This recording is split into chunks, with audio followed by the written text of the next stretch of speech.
One thing, let me do one thing first. Let me just give you some information about handouts and where to find that stuff. Okay, so there is a handout for this. Let me start there. So the handouts are for the patrons at the Happy Dance level and the channel members. I've already posted those for you. If you are not a member of either of those and you want the handout, it is available right now at genealogytv.org.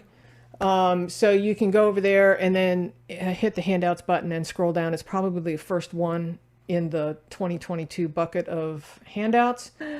If this is your first time here, my name is Connie Knox. I am a lifelong genealogist here to help you go further, faster, and factually with your family history research. So what we're talking about today is problems and solutions. It's really strategy on how to solve the problems that you may be experiencing in your genealogy. I had put a poll out earlier. I don't remember what the latest is on the poll, but I saw like 96% of you that answered. The question was, do you have a problem or a brick wall in your family tree? And when I saw the 96% at the last time I looked, there was quite a few people who'd answered it. I was kind of surprised because I guess I'm not surprised because you know, at some point we're all going to hit the end of the paper trail on our genealogy. So we're going to get into this right now. So here we go. So again, if there are any questions, you can put them in the chat. Ashley may be able to answer them for you along the way, but the reality is if you save them to the end and we have time, we might be able to get to the questions. All right. So what I wanted to talk about was, first of all, chasing those hints. You know, the little leaves on, like, this is a shot from Ancestry, but you know, the little leaves and the little hints that are popping up. FamilySearch has them, and everybody has them. Whatever platform you're on has those leafy little hints. Well, I like to think of it as raking the leaves. People like to get in there and clean up all those green little leaves. And they want, sorry, this is brown leaves in this case because I didn't have green leaves. But anyway, you know what I'm saying. So if the raking of the leaves makes you happy, fabulous. But the reality is it's not really a targeted research. And so we're going to talk about that a little bit. And I do want to promote, though, using hints because hints are helpful. And what they do is they are the muscle, they are the heavy lifting, helping us to find those records in our whatever platform we're on, whether it's FamilySearch, Ancestry, MyHeritage, whatever it is. It does a lot of the heavy lifting for us. So the only problem is it's the low-hanging fruit. Okay, and so the low-hanging fruit is, you know, Ancestry used to say that their hinting system used to provide only about 10% of what is available. They don't say that anymore. I don't think they actually have a number they can put on it anymore. But the reality is it's not everything. And so we need to really be thinking, if you've got a problem in your family tree or you've got a brick wall and you're trying to resolve this problem, the trick is to do some targeted research. So the first thing we're going to do is identify the problem. Okay. And when we're thinking about that, what we have to do is think about what is the end game. So for example, you know, maybe we don't want to be going, oh, I want to find everything on my father's side of the family. We need to get a little more specific, and we'll talk about that here in a second. So we're going to use kind of a case study of my own. This is the Joseph Mitchell Van Hoy line. And full disclosure, I haven't used this line. I haven't researched this line in probably at minimum 10 years and probably closer to 15 or so.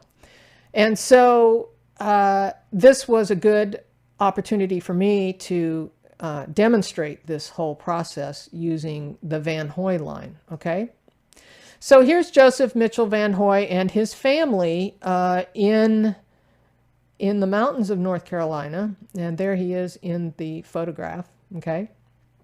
And so what we want to do is we want to identify that problem, but we want to be careful of confirmation bias. And what I mean by that is a lot of times we go, oh, family lore said that this happened or that happened, or, somebody told me I was, related to, the Indian princess, or whatever the story is.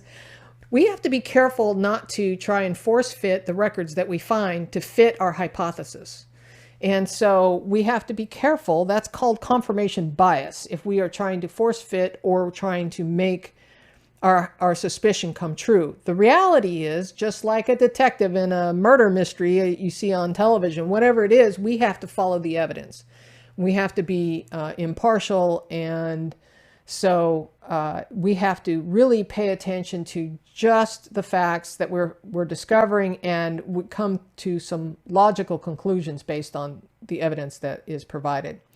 So you may have noticed in the first slide that I had already put unknown Van Hoy in here. Well, that's confirmation bias in a way. I'm making some assumptions that Joseph's Mitchell Van Hoy's family line comes from Van Hoy.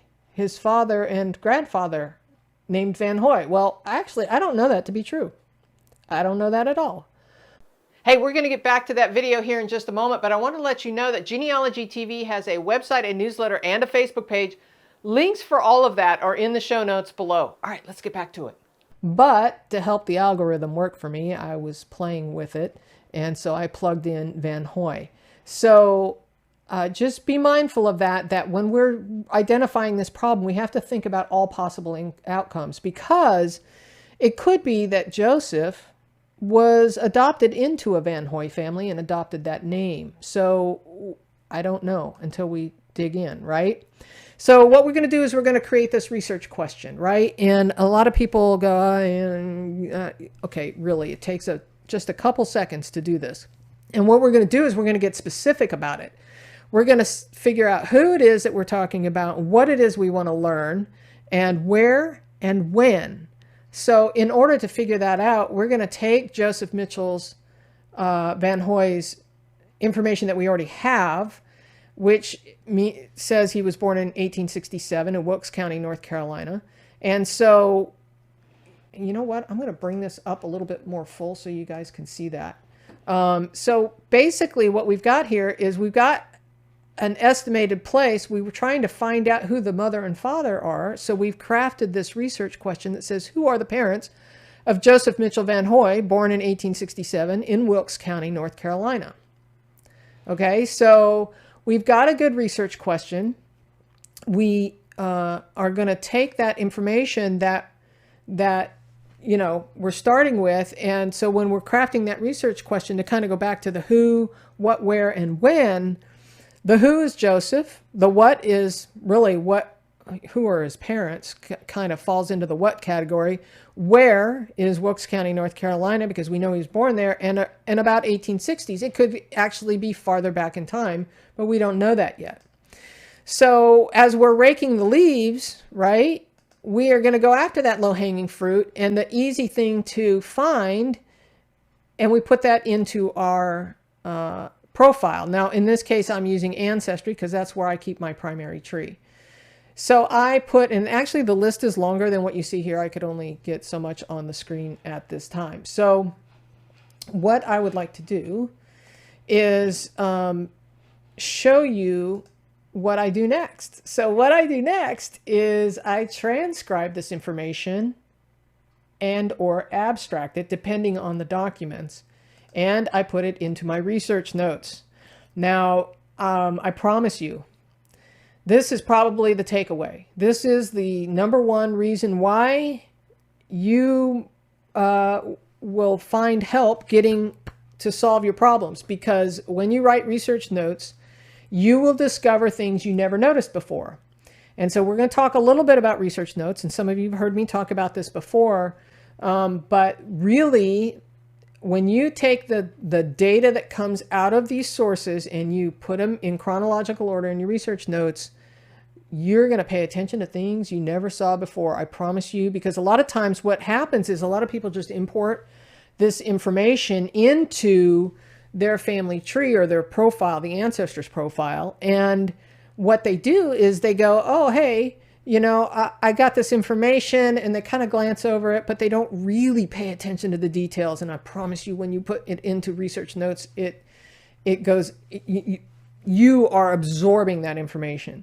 And so what happens is, also on any of these platforms, you can't really put together research notes in great detail in Ancestry or FamilySearch or anywhere. So this is why I write research notes. So the sources that I found on Ancestry, just from the low-hanging fruit, I extracted that information and I put it into my research notes. This little 2-page document took me exactly 1 hour, and it was very easy. So as you probably can see, I put it in chronological order. So we've got the 1870, 1880, 1900, 1910, and so on. There's quite a bit of information here, and I cheat. I cheat a lot, because what I do is I use the microphone and dictate it into Word. So I go, and there's a little, when I use Word, you can use whatever you want. You can even do it on Google Docs. I think it has a dictation button as well. And you can literally, as you're looking at the census record, go, okay, you know, Joseph Mitchell, he's 35 years old. And you can just voice it and then go back and type up the little fixes, because it's never quite perfect. But long story short is, once I did that, then I highlighted in red all of the areas that I thought were kind of points of interest, things that I thought were kind of interesting. And so just briefly, I'll go over a couple of these. And I know this is really hard to see. I tried to bring this up as full as possible. But in the 1900 census, it said he was 14 years married. How many people really pay attention to that? Right? So it says he's 14 years married in 1900. That gives us an approximate marriage date of 1886. Well, in 1910, he said he was married for 23 years. That's approximate marriage date of 1887. He owns a farm, which is free of mortgage. Here is his family: Sarah, Mary, John, William, Thomas, Ada, and a servant named Elmer Laster. How many people pay attention to the extra people in the family? This is important because it shows up later. 1900, his wife died, or 1919, his wife dies. And in 1920, he owns his house, but it is mortgaged this time. And he is 52 years of age and widowed. So that falls in line with the fact that his wife died the year before. He's listed on a farm. And in 1930, Joseph is listed with his father-in-law in the household of Clifton Laster. Laster. We just heard that name up here. Elmer Laster. Clifton Laster. Do you think they're related? I bet they are. And he's with his wife, Martha. Well, Martha, we find out, is the same person as Mary, his daughter. So moving on, we're going to find that in 1940, Tucker Road, he's living on Tucker Road. He's 72 years old. He's widowed. And he's in the same household in 1935. A lot of people skip this little detail. Well, now we can go, okay, wait a minute. We can add information in the timeline in 1935. We know exactly where he is. So now what we can do is we can jump back over here, and he's got another farm schedule in 1940. In 1953, he's 85 years old. His father's name is John Van Hoy, and Jinsey Settle are his parents. Well, that starts to answer our research question. And this was on his death certificate. I probably just imported this death certificate and never really looked at it. And the informant is Miss Mary Laster. Ding, ding. There's a find a grave with a cemetery, a Little Elkin Baptist Cemetery in Rhonda, Wilkes County, North Carolina. And there's Martha Lucinda Laster again. So we're starting to see some ties here. We've also got a Social Security Applications and Death Index stating that George, one of his sons, had named his parents. All right, so this is all really good information. So now what do we do? What did we learn from what we got? So we got a lot of census records, and we have the death certificate of the spouse, right? and we found the 1939 marriage certificate for John F. Van Hoy, the son of John F. Van Hoy. We found a 1953 death certificate for Joseph. We found the find a grave information for Joseph and Melvina, and the Social Security Applications and Claims Index. So now, what did we get from all of that information? Some new facts we found was a marriage date, possibly 1886 to 1887. He owns a farm. His wife died in 1919. In 1910, he does not have a mortgage, but in 1920 he does. And it's a farm schedule, so he is a farmer. In 1930, living with the father-in-law, Clifton Laster. In 1940, on Tucker Road, farm schedule, he's actually living with Clifton again. So when we're going, I kind of rushed through that because I didn't really want to bore you a lot with the details, but it's important when you go to plan your research to identify not only what you found, that low-hanging fruit and that easy stuff to find, but then also to be able to plan the next steps, right? What records will answer our research question? Well, we did find a death certificate that answers it, but I want confirmation. I want multiple records, right? And so what we want to do is we want to take a look at FamilySearch. Where do we go to find these records? And so when we go to the FamilySearch Wiki, for example, we can take a sneak peek over here at this list, which, here, I'll bring this up a little bit fuller. This list is kind of a cheat sheet, right? You can go, okay, which of these kind of categories would help answer that question as to where and who the parents are of Joseph Mitchell Van Hoy? Because I don't want to just stop with a death certificate.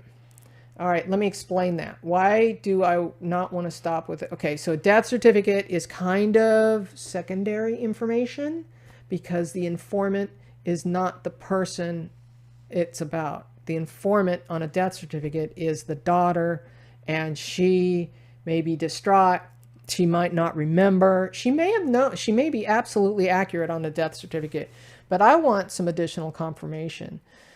So whenever I can, I'm going to go seek that. Okay. So starting with that information, those new facts that we found, what we're going to do is we're going to now craft a research plan. We're going to say, where do we need to look? Well, we found that an approximate marriage date of 1886 to 1887. So let's go look for a marriage record. Okay. We know he owned a farm, and he at times had a mortgage, didn't have a mortgage. So there might be county tax records associated with that. His wife died in 1919. There might be death, burial, and church records. There was, in 1910, no mortgage. He may have the deed. There may be a deed on file at the county. I don't know. In 1920, he has this land as well. And so there may be land records to find. We found him living with his son-in-law, Clifton Laster, and his daughter, Martha. So let's research the Lasters and see if there's more to learn there. And in 1940, tax and deed records may be an option. So you're getting the idea that we really need to get going. We need to do some hardcore research here. So we found the low-hanging fruit already, right? We chased all those leafy green hints. We raked up the leaves for this ancestor, and we found some stuff. From that, we found some new clues and some new places to look. So one of the things that I would suggest you do is get very familiar and very comfortable with doing card catalog research on whatever platform you are on. Then I want you to get outside the box. And by that, I mean get outside the platform that you're on. Get comfortable with doing card catalog research on the other platforms, whatever you're not on. So if you're on Ancestry, go to FamilySearch. If you're on FamilySearch, go to Ancestry. Go to MyHeritage. Go to Find My Past. Go to Genie. Go to the National Archives. Go to the State Archives. Go to the county libraries. There's a lot of places that you can start to do card catalog research. And why do I say card catalog research? Because it has everything. And so if you are researching only in, okay, and this is not a bad thing, you're in your profile for Joseph Mitchell Van Hoy, and you click the search button, it's going to deliver search results based on all the criteria that you already have. And that's not a bad thing. You could do that as step 2. Maybe you do the raking of the leaves as step 1, and you do search from the ancestor's profile as step 2. But I would caution you that it's still not everything, because it's going to filter out stuff that it thinks you don't need based on all of the extra people and all the extra dates and things that are in that search criteria. Because it's going to populate his birth and his marriage and his death and all of that information, and all, his spouse and his siblings and all of that information. So what I do when I do that kind of search is I go in there and I remove a lot of that stuff and then hit search again, because it's going to give you a different set. You're still not finding what you need, go to the card catalog and do a search there, and then go outside the box and go search on other platforms, because even if they have the same records, the algorithms don't work the same. Okay. Then, as part of your getting outside the box, seek help from local organizations, places like libraries, courthouses, genealogical societies, historical societies, and social media groups. You'd be amazed at what you can find in those organizations. Pick up the phone, call them, and see if they might have some guidance for you. Okay? So next, what we need to do then is evaluate everything we find. We need to kind of weigh that evidence. And when we do that, we're doing a couple things. We're paying attention to primary versus secondary sources, for one. And secondly, we are, okay, so let's start there. Primary versus secondary comes down to witnesses. Did the person witness the event or the fact that they're talking about? So let's go back to that death certificate example. The daughter on Joseph Mitchell Van Hoy is the one who reported, was the informant about her father's death. Her mother had long passed away earlier. And so she may not have the information accurately. She may not have his parents' information accurate. She may not even know his birth date accurately. She may be distraught. So death certificates are usually kind of, not necessarily the best, but it could be accurate. It could be. Could be she was very tight with the whole family and she knew all of the details. The other thing we need to pay attention to on these documents are things, whether they're original or whether they're copies, because copies introduce transcription errors. So just keep that in mind when you're weighing the evidence, which evidence is stronger, and some comparing of evidence usually helps. And that brings me to my next slide. So what we're going to do here, and I'm going to bring this up full so you can see it. This is the correlation of evidence here for all of the census records. And we're going to kind of take a dive into this a little bit to explain. So, and we talk about this a lot at the Genealogy TV Academy. In fact, we went into it in great detail. We're going to kind of hit the highlights here today.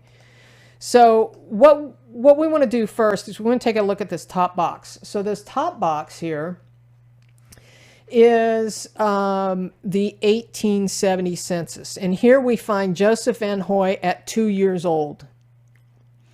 Now, when I pulled this in, because I pulled this information that I had gathered from the low-hanging fruit was brought into this tree years ago. So I have no idea what I was thinking 10, 15 years ago when I did this. I don't even know how long ago I did this. But I'm going, okay, this gives me pause, because all of the other census records are in Wilkes County. In fact, Edwards Township, Wilkes County, North Carolina. But this one is in Pine Swamp, Ashe County, North Carolina. Well, Ashe and Wilkes counties are next to each other. So it is possible that this is our Joseph Van Hoy. But based on some of the other evidence that we're seeing, James Van Hoy doesn't quite line up with John Van Hoy, which is in the next census record down. So if we go down to 1880, and remember, we're always working backwards, right? So when we are talking about census records and all the records, really, we're working backwards. So technically we would be working from, and it just popped in the other day, the 1950 census for him. because he died in 1953. So, you know, we're working backwards. But when I'm correlating all the evidence I found, I'm laying it out in chronological order. So when we're looking at this, and we've got John Van Hoy, Jane Van Hoy, and I've got her highlighted in red, you'll find out in a minute. This doesn't line up. This, I thought maybe it was John James Van Hoy and there was two different people, or two names that are the same, but they're not, I don't think. Because here he's 33, he would have been 43 in 1880, and so this doesn't line up. Could it be that these folks are not related to these folks? I don't know. As we go forward, it'll become kind of apparent, though, I think. So then what we do is we take a look at the next set of records. And I lined all of these up this way because this is Joseph's immediate family. Here's his wife, Sarah, his daughter, Martha, which we discovered on the death certificate, and also living with the Laster, Clifton Laster, who we see. So when we're looking at correlating evidence, though, we've got Joseph Mitchell Van Hoy here on this one line across the different years. And this is exactly what we would expect. Okay, so he's 12 years old in 1880. In 1890, if there was an 1890 census, he would have been about 21 to 22, 23 years old. We would expect to see that number there. So here he is 33, 43, 52, 62, 72, 82. This is exactly what we would expect within a year or so of each of the dates here. Plus, his wife is listed with him in several of these censuses, or two of them anyway. She's 34 here and 43 here. She dies in 1919, so she's not going to be in the 1920 census. But as a reminder, he was listed as a widower in 1920 and beyond. So here's Martha, his daughter, who is 11 years old here. She would have been 21, 31-ish, or 32. Here, 42, 53, 61. This kind of lines up. I have no problem with this. So here we have Martha, we have Joseph, Martha, and Clifton. They are actually the three people in the household in 1930. We see the rest of the family here. I have listed Jane Van Hoy in this situation. This is an unusual situation, but I listed her twice. And I'm going to explain why. Because I have her up here, and I have her listed down here as well. And so here she's 56. Well, this doesn't make sense because we would expect her to be 66 in this census here, and she's not. So what's up with that, right? Why would that happen? Well, let me tell you why that would happen. So this is interesting. So I went, now this is the 1900 census. I went and I looked up the 1900 Enumerator's instructions, okay? And in 1900 Enumerator's instructions, it says, I forget what page this is, but it's item number 128 if you ever care to look. It says, many persons who can tell the month and year of his birth will be careless or forgetful in stating the years of his age, and so an error will be creep into the census. And so I thought that was interesting. And then later on down the page it says, an answer given in round numbers such as about 30 or about 45 is likely to be wrong, and in such cases you should endeavor to get the exact age. Well, so what happens if they don't get the exact age? They're going to put 45 or whatever. So this is another reason why the census records, while I'm sure the enumerators did their best job, not everybody is going to be cooperative or have the best memory in the world when they're telling the census taker how old they are, or how old their family members are, or how old their neighbors' kids are. So you're going to find errors in the census records. So again, kind of a secondary source, right? So after doing all of this research online, we have some new places to look, okay? So We have, we were trying to chase a marriage record. Well, I did not find a specific marriage record, like a marriage ban or bond or registry, but I did find a lot of records that have evidence of marriage. And so I'm just saying what I found. So then we were looking for tax records. Well, there are no tax records online, so I will need to go to the county for that. We were researching the Lasters, and we find them in the 1950 census, the head of household for Clifton Laster. And we find Clifton Laster married Joseph's daughter, Martha Van Hoy. Joseph is living with them when he dies. I did find a marriage registry for Clifton and Martha. And so sometimes you don't find the exact record you're looking for, but you can find other things that help tie people together. And so in this case, we have a marriage registry that ties Clifton and Martha together, and then we have Martha who gets tied together with Joseph in multiple records, including his death certificate. And occasionally you'll trip across some extra information, and in this case, the Social Security Claims Index for the son, George. Okay, so now that was just page 1. Page 2, I found, we were looking for deed and tax records. I did not find anything online for the years that I was looking for. There are other records for that county, but I'm going to need to go to the county for those deeds to see if I can find some deeds from that era. The 1940 tax records I did not find online either. I will have to go to the county for that.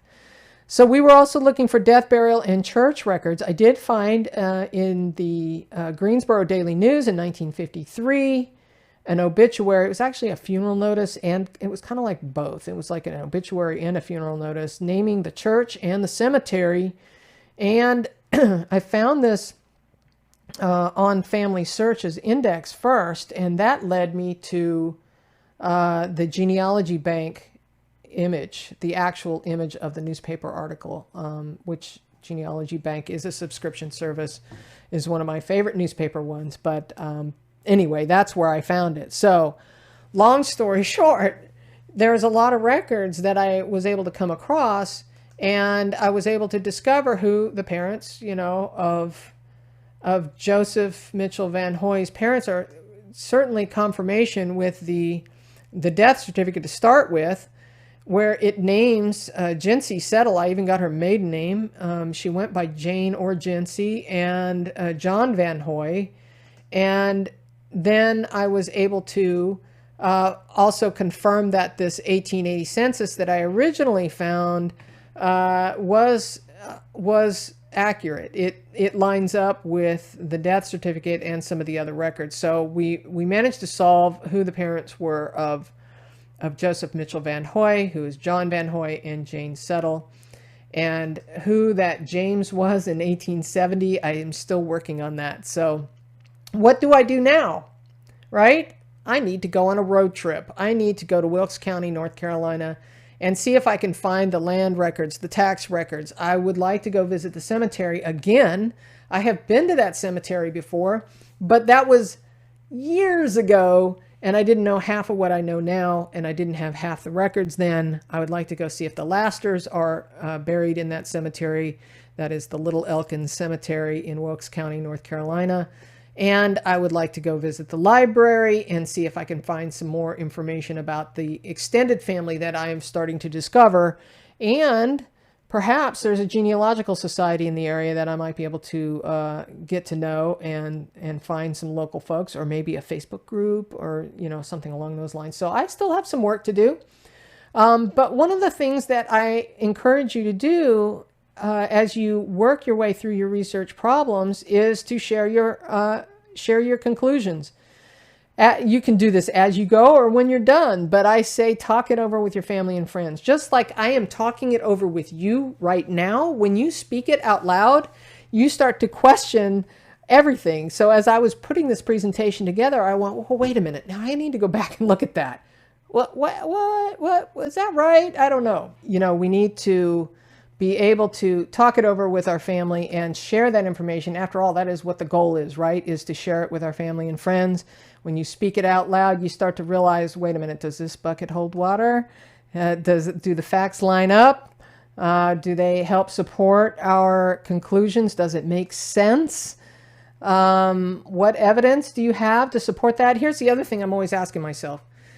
When I'm sitting there going through and I'm going, wait a minute, I don't have any sources that are drawing from this birth date. How do I know this birth date's right? Where did I get this information? And I go back and I'm like trying to figure out, how do I know that? So ask yourself, how do I know that? Okay. And then update your research notes, right? So what I did here was I updated these research notes with the obituary that I found along with some other information. And then think of it this way. When you put together these research notes, once you do that, it took me an hour to do the original, right?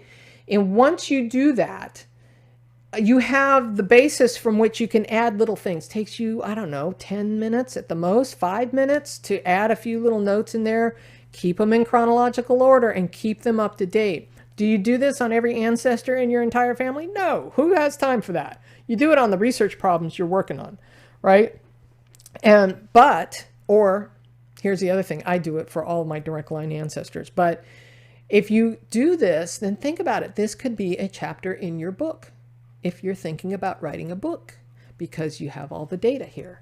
And then you could actually create a narrative based on some of this information. So it's an ongoing project, right? We're never done with our genealogy, but we managed to find the answers to this research question. And I'm always saying the devil's in the details, and that is where you are going to find the answers, is in the details. If I had not paid attention to some of the details, first of all, that Martha was married to a guy named Laster, and that Laster shows up in 3 different records, and like, who is this guy? There's some commonality here, so we need to pay attention to this. So long story short, what you want to do is you want to write those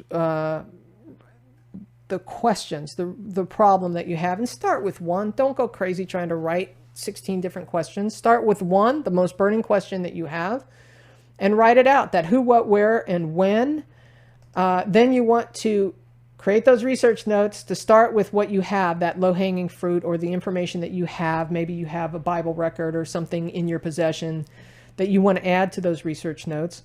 And then you want to dig in and create that research plan and really get outside the box that you're in. So you're going to research on the platform you're at, doing the low-hanging fruit. You can do a search from the Ancestors profile. Then you're going to think about getting into the card catalog, and then you're going to get outside the box and go somewhere else and do some research where it's logical. And again, you could use that WikiTree, the FamilySearch Wiki, in order to help you cheat your way through the list of things that you might want to look for to help answer that specific research question, okay?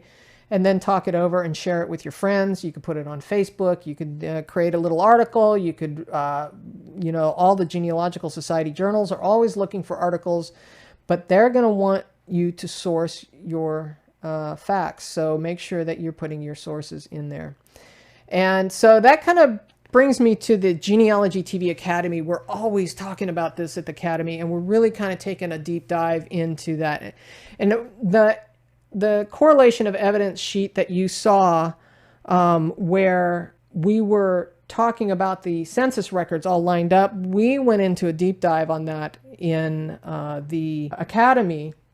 And we went into it in much deeper detail, because what we did was one of the members asked the question, how do you figure out the pre-1850 census? And so what we did was we kind of created this whole, actually 2 classes worth of the first one was about the census records and how to correlate that evidence. And then we went into correlating the other records, all other records, and we used Excel a lot for that. If you want to learn more about the Academy, there are online courses there, there are live classroom sessions, and there are separate live Q&A sessions, past live recorded sessions. So all of the lessons that I do are recorded and up on the Genealogy TV Academy. There are YouTube videos now up there. I've recently added YouTube videos so that you can watch them commercial free and access access the handouts when they were produced for the videos. There is the Insider Facebook group that is a community of all of us. Everybody tries to help each other, which is a lot of fun, and it's been very helpful. I know there's a lot of Academy members that are watching right now. I invite you to feel free to put your honest comments in the chat window about your experience with the Academy,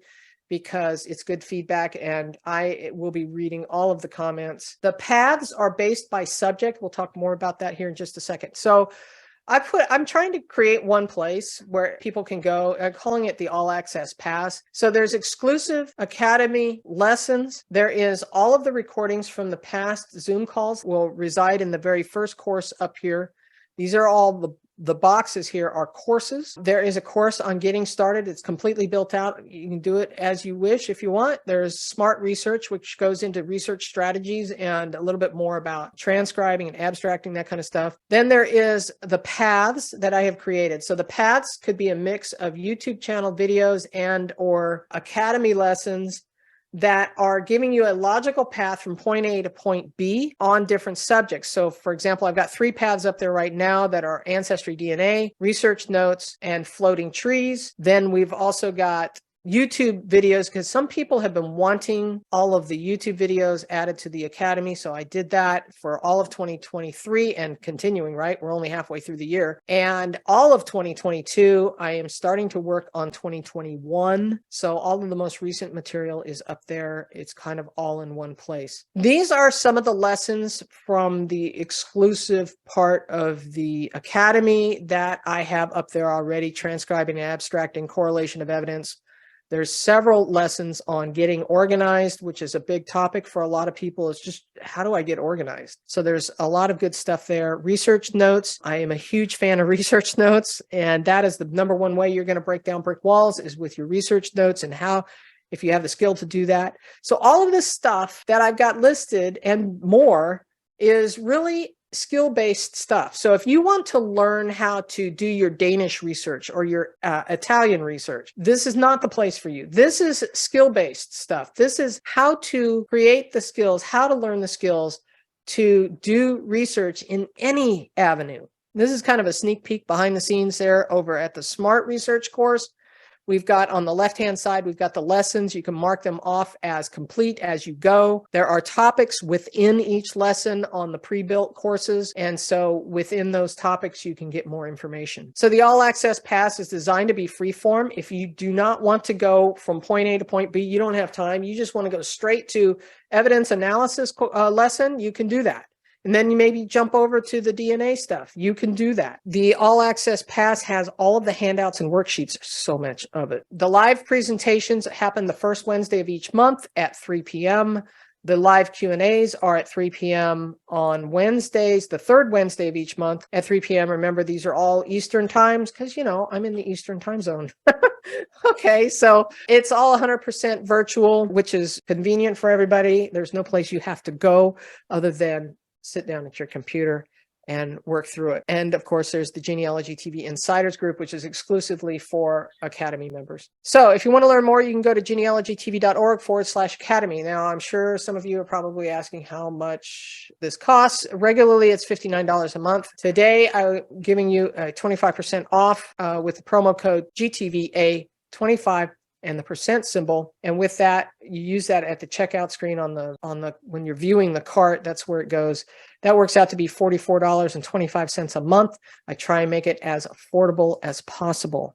This is for the life of your continuous membership. So as long as you're a member, that's your price. It will never change. If you want to choose the annual option, you can save a little bit more. You'll get 10% off to start with. So you can stack these two, right? You get 10% off if you choose the annual membership. Use GTVA 25 and again the percent symbol at checkout, and you'll get the additional 25%. That works out to be about $33.49 a month. That is when that's purchased annually. This is my guarantee. If you don't like it, email me within 14 days and you will get a 100% refund within 24 business hours. So that is my guarantee to you. So who's teaching the courses? I am. Will the classes be recorded? Everything is recorded. Is this the same as the Genealogy TV membership on the YouTube channel? Yes and no. So there's the exclusive stuff for the Academy and the Zoom calls. That is strictly on the Academy. Now I'm starting to add the videos from the YouTube channel into the Academy so that you guys can watch them commercial free over there. And so that portion would be duplicate if you decide to join the Academy. There are 3 handouts for new members. You get the 10 tips to breaking down brick walls and getting unstuck, how to create great research notes, and how to group your DNA matches on Ancestry into the 4 groups of your grandparents. Those 3 handouts will arrive about an hour or so after you join. If you are committed to learning, I am committed to teaching because I just absolutely love this stuff. It is so much fun for me to teach genealogy. I think I have hopefully demonstrated a little bit that you can learn the professional way to do genealogy, even if you're a hobbyist, and you can do so affordably. So if you're ready to stop making mistakes, get organized, prove your lineage, and learn really professional quality research skills, and have the confidence that you have managed to put together a family tree that you are confident in and proud of so that you can share it with your family. Let's get started. genealogytv.org/academy. You can do so. So here's your 2 options, the monthly subscription or the annual subscription. Either way, it's the same 25% off code, GTVA 25%. And if you want to learn more, you can go to genealogytv.org/academy and you click the Get Started button to sign up if that's what you want. Or you can just read through that page and see what some of the other class members have had to say. I am asking you, if there was something in this presentation that you really liked, that maybe, oh my gosh, I learned something new, please put it in the chat window. I'd like to see that because I'm going to be reading the chat window later. This has been a presentation from a live webinar in the past, and so I hope you've enjoyed it. I hope you'll consider joining the Academy. I think we have a lot of fun and you'll learn a bunch. We'll see you in the next video.